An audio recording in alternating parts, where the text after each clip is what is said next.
ये रेसिपी इस चूहे ने बनाई थी, तो चलो आज इसे रिक्रिएट करते हैं। इसका नाम है रैटेटुए। हाँ, मुझे भी बाद में पता चला। इसके लिए मैंने लिए कुछ वेजीज जैसे कि लाल शिमला मिर्च, जुकीनी, टमाटर और बैंगन। अब एक बोल में पानी लेकर टमाटर डालेंगे और बॉईल होने के लिए रख देंगे। इसके साथ ही गैस पर एक छोटा स्टैंड लगाकर बेल पेपर को भुनने के लिए रख देंगे। टमाटर के बॉईल होने पर इनकी स्किन निकाल लेंगे और चॉप करके बोल में निकाल लेंगे।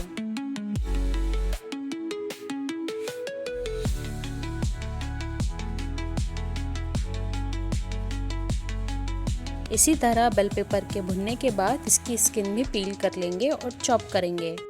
वैसे ये डिश माइक्रोवेव में बनती है और मेरे पास माइक्रोवेव है नहीं, तो मुझे भी नहीं पता मैं क्या बनाने वाली हूँ।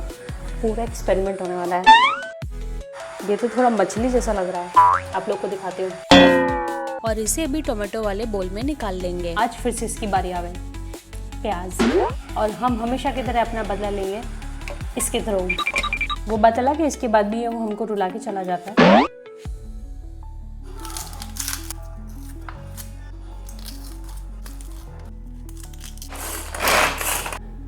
थोड़ा एस्थेटिक्स मेंटेन कर लो अपने। So it's ready. इतना ही चॉपर यूज कर लो, रुला तो देता है ये। Guys, I am not crying. क्या आपको भी मेरी तरह इस गार्लिक को पील करने में सबसे ज़्यादा आलस आता है? Then let me show you a trick. वैसे तो मैं कोई शेफ़ हूँ नहीं, लेकिन कुछ चीज़ें मैंने अपने बड़ों से भी सीखी हैं। एक बोल में पानी लेकर गार्लिक डालेंगे और 2 मिनट सोक करने के बाद अगर इसको पील कर लेंगे तो ये इजीली पील हो जाएगा। 2 मिनट हो गए हैं, अब इन्हें पील करके देखते हैं। देखा कितनी इजीली पील हो गया। अब गार्लिक को भी फाइनली चॉप करेंगे और एक कढ़ाई में ऑयल डालकर चॉप्ड ऑनियंस डालेंगे। इसके बाद गार्लिक डालकर भून लेंगे। नाउ चॉप्ड टोमेटो और बेल पेपर को भी डालेंगे। इन्हें ढककर अच्छे से कुक कर लेंगे। जब तक ये कुक हो रहा है हम जुकीनी के चिप्स स्लाइसेस कर लेंगे। लेकिन ये स्लाइसेस हो क्यों नहीं रहे? मैंने जुकीनी को टिल्ट करके भी ट्राई किया, शायद मैं कुछ गलत कर रही हूँ। इतनी जुकीनी बर्बाद करने के बाद मम्मी की चप्पल उड़ कर आए, उसके पहले मैं इसे छिपा देती हूँ। अब हमारे पास हाथ से स्लाइसेस करने के अलावा कोई ऑप्शन नहीं है। अरे, मेरा ये टैलेंट तो मुझे भी नहीं पता था। मेरे पास 2 साइज के बैंगन थे।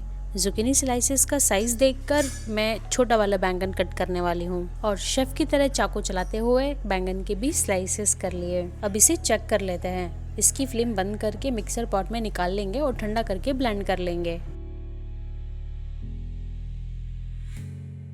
क्योंकि हमारे पास माइक्रोवेव नहीं है तो मैं वेजीज को थोड़ा सौते करके लेयरिंग करूँगी। थोड़ी सी ऑयल में जुकीनी, बैंगन और प्याज को अलग अलग सौते कर लेंगे।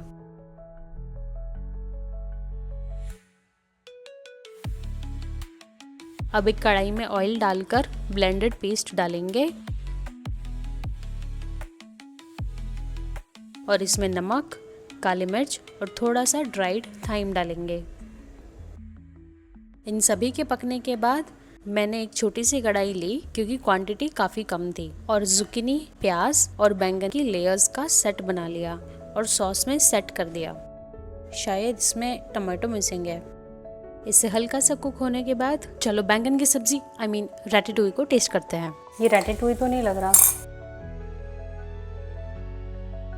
इससे ये सीख मिलती है कि हर रेसिपी विदाउट माइक्रोवेव नहीं बन सकती। चलिए इसे टेस्ट करके देखते हैं।